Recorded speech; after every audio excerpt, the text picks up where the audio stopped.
മാസങ്ങൾ പിന്നിടുന്ന ഉപരോധത്തിൽ പട്ടിണി വയറുമായി അന്നം തേടിയെത്തുന്നവരെ കൂട്ടക്കൊല ചെയ്യുകയാണ് ഗസയിൽ. ഗസ മുനമ്പിൽ ഭക്ഷണം സ്വീകരിക്കാൻ പോയ വലിയൊരു ജനക്കൂട്ടത്തിന് നേരെ ഞായറാഴ്ച നടന്ന ആക്രമണത്തിൽ കുറഞ്ഞത് 31 പേർ കൊല്ലപ്പെട്ടിരിക്കുന്നു. 170-ലധികം പേർക്ക് പരിക്കേൽക്കുകയും ചെയ്തതായി മെഡിക്കൽ ഉദ്യോഗസ്ഥരും ദൃക്സാക്ഷികളും വ്യക്തമാക്കിയിട്ടുണ്ട്. ജനക്കൂട്ടത്തിന് നേരെ വെടിയുതിർത്തത് ഇസ്രായേൽ സൈന്യമാണെന്ന് ദൃക്സാക്ഷികൾ വ്യക്തമാക്കുമ്പോൾ അത് ചെയ്തത് ഹമാസ് ആണെന്നാണ് ഇസ്രായേലിന്റെ വാദം. തെളിവായി വീഡിയോ ദൃശ്യങ്ങളും ഇസ്രായേൽ പുറത്തുവിട്ടിട്ടുണ്ട്. ശരിക്കും ആരാണ് ഈ ആക്രമണത്തിന് പിന്നിൽ? ഇസ്രായേലിന്റെ വാദങ്ങൾ ശരിയാണോ? വിശദമായി പരിശോധിക്കാം.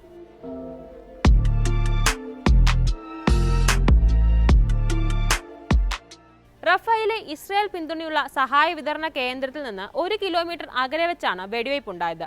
എന്നാൽ ഇസ്രായേൽ സൈന്യം ഈ ആരോപണം നിഷേധിച്ചു. സൈനികർ സിവിലിയന്മാർക്ക് നേരെ വെടിവെച്ചിട്ടില്ലെന്നും പകരം സംശയാസ്പദമായ ചിലർ തങ്ങളെ സമീപിച്ചപ്പോൾ മുന്നറിയിപ്പെന്നോണം വെടിവയ്പ് നടത്തിയതാണെന്നും പേര് വെളിപ്പെടുത്താത്ത ഒരു ഇസ്രായേൽ സൈനിക ഉദ്യോഗസ്ഥർ പറയുന്നുണ്ട്.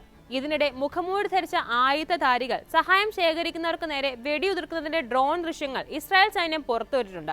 ഗസയിൽ ഭക്ഷണം വിതരണം ചെയ്യുന്നത് തടയാൻ ഹമാസ് തങ്ങളുടെ കഴിവിന്റെ പരമാവധി ശ്രമിക്കുന്നുണ്ട് എന്ന കുറിപ്പോടെയാണ് IDF ഈ ദൃശ്യങ്ങൾ പങ്കുവച്ചിരിക്കുന്നത്. ഇസ്രായേലിന്റെയും US-ന്റെയും പിന്തുണയുള്ള ഗസ ഹ്യൂമാനിറ്റേറിയൻ ഫൗണ്ടേഷൻ ഞായറാഴ്ച 16 ട്രക്ക് സഹായം ഒരു പ്രശ്നങ്ങളുമില്ലാതെ വിതരണം ചെയ്തതായി അവകാശപ്പെടുന്നുണ്ട്. എന്നാൽ സ്വതന്ത്ര മാധ്യമങ്ങൾക്ക് പ്രവേശനമില്ലാത്ത ഈ സൈനിക മേഖലകളിലെ വിതരണ കേന്ദ്രങ്ങളിൽ വെടിവയ്പും അക്രമവും ഉണ്ടായതായി മുൻപ് റിപ്പോർട്ടുകൾ പുറത്തു വന്നിരുന്നു. എന്നാൽ ഈ റിപ്പോർട്ടുകളെല്ലാം ഫൗണ്ടേഷൻ നിഷേധിക്കുകയാണ് ഉണ്ടായത്.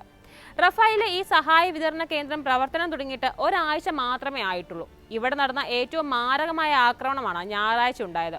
റഫേലിലെ റെഡ് ക്രോസ് ഫീൽഡ് ആശുപത്രിയിൽ 179 പേരെയാണ് ഗുരുതര പരിക്കുകളോടെ എത്തിച്ചത്. ഇതിൽ 21 പേർ മരിച്ചിരുന്നു.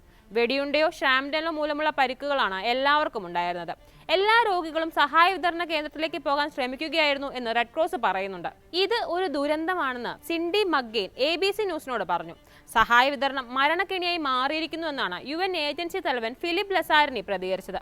ഞായറാഴ്ച പുലർച്ചെ 3 മണിയോടെ ഫ്ലാഗ് ഗ്രൗണ്ട് എന്ന സ്ഥലത്തെത്തിയ ജനക്കൂട്ടത്തിന് നേരെ ഇസ്രായേൽ സേന വെടിയുതിർത്തതായാണ് സാക്ഷികൾ പറയുന്നത്.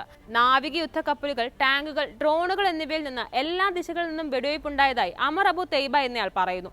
10-ലധികം മൃതദേഹങ്ങളും പരിക്കേറ്റവരെയും കൊണ്ട് സ്ഥലം നിറഞ്ഞിരുന്നു. ആ ദൃശ്യങ്ങൾ ഭയാനകമായിരുന്നുവെന്നും അമർ വിവരിക്കുന്നുണ്ട്. ഭൂരിഭാഗം പേരുടെയും തല, കഴുത്ത്, നെഞ്ച് എന്നിവിടങ്ങളിലാണ് വെടിയേറ്റതെന്ന് നാസർ ആശുപത്രിയിലെ ഡോക്ടർ മർവാൻ അൽ ഹംസ പറഞ്ഞു. കൂടുതലും പുരുഷന്മാരായിരുന്നു. സംഭവത്തിന് പിന്നാലെ UN ഏജൻസികളും പ്രധാന സഹായ ഗ്രൂപ്പുകളും പുതിയ സഹായ സംവിധാനത്തിൽ പങ്കെടുക്കാൻ വിസമ്മതിക്കുകയാണ്.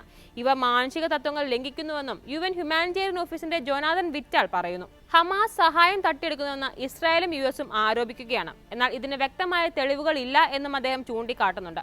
ഇതിനിടെ കൂടുതൽ സഹായ കേന്ദ്രങ്ങൾ സ്ഥാപിക്കാനും വടക്കൻ തെക്കൻ ഗസയിലെ വ്യക്തമാക്കാത്ത ഭാഗങ്ങളിൽ സൈനികരുടെ കരപ്രവർത്തനം വിപുലീകരിക്കാനും ഇസ്രായേലി സൈനിക മേധാവി ലഫ്റ്റനന്റ് ജനറൽ ഇയാൽ സമീർ ഒരു ഉത്തരവും പുറത്തിറക്കിയിട്ടുണ്ട്. ഗസ ഹ്യൂമാനിറ്റേറിയൻ ഫൗണ്ടേഷന്റെ സ്ഥലങ്ങൾക്ക് സമീപമുള്ള ജനക്കൂട്ടത്തിന് നേരെ ഇസ്രായേൽ സൈന്യം വെടിയുതിർത്തതായി നിരവധി ദൃക്സാക്ഷികളുടെ വെളിപ്പെടുത്തലുകളുണ്ട്. ഞായറാഴ്ചയുണ്ടായ സംഭവത്തിന് മുൻപ് സഹായം സ്വീകരിക്കാൻ പോയ 17 പേർ കൊല്ലപ്പെട്ടുവെന്ന് ഗസ ആരോഗ്യ മന്ത്രാലയത്തിന്റെ റെക്കോർഡ്സ് വകുപ്പ് മേധാവി സഹർ അൽ വാഹിദി പറഞ്ഞു. ഇസ്രായേലും US-ഉം പറയുന്നത് ഗസ ഹ്യൂമാനിറ്റേറിയൻ ഫൗണ്ടേഷൻ ഹമാസ് സഹായം തട്ടിയെടുക്കുന്നത് തടയാൻ ലക്ഷ്യമിട്ട് പ്രവർത്തിക്കുന്നുവെന്നാണ്. എന്നാൽ വ്യവസ്ഥാപിതമായ തട്ടിയെടുക്കൽ നടക്കുന്നതിന് തെളിവുകൾ ഇസ്രായേൽ നൽകിയിട്ടില്ല. UN-ഉം ഇത് നിഷേധിക്കുന്നുണ്ട്. UN ഏജൻസികളും പ്രധാന സഹായ ഗ്രൂപ്പുകളും പറയുന്നത് ആർക്ക് സഹായം ലഭിക്കണം എന്നത് സംബന്ധിച്ച് നിയന്ത്രണം ഏർപ്പെടുത്താൻ ഇസ്രായേലിനെ പുതിയ സംവിധാനം അനുവദിക്കുന്നു എന്നാണ്. ആളുകളെ വിതരണ കേന്ദ്രങ്ങളിലേക്ക് മാറ്റാൻ ഇത് നിർബന്ധിതരാക്കുന്നു. തീരദേശ മേഖലയിൽ വൻതോതിലുള്ള കുടിയൊഴിപ്പിക്കലിന് കാരണമാകുമെന്നും മുന്നറിയിപ്പുണ്ട്. ഈ ആരോപണങ്ങൾക്കിടയിലെല്ലാം ഹമാസിനെ പഴിചാരുകയാണ് ഇസ്രായേൽ. മാനുഷിക പ്രവർത്തനങ്ങൾ തടസ്സപ്പെടുത്താനുള്ള ഹമാസിന്റെ മനഃപൂർവ്വമായ ശ്രമമാണ് ഞായറാഴ്ച നടന്നതെന്നാണ് IDF ആവർത്തിക്കുന്നത്. അതേസമയം വെടിവെച്ചത് ആരാണെന്ന് വ്യക്തമല്ലെങ്കിലും പ്രദേശം ഇസ്രായേൽ സൈനിക നിയന്ത്രണത്തിലാണെന്ന് ഒരു മെഡിക്കൽ ഉദ്യോഗസ്ഥൻ മാധ്യമങ്ങളോട് പറയുന്നുണ്ട്.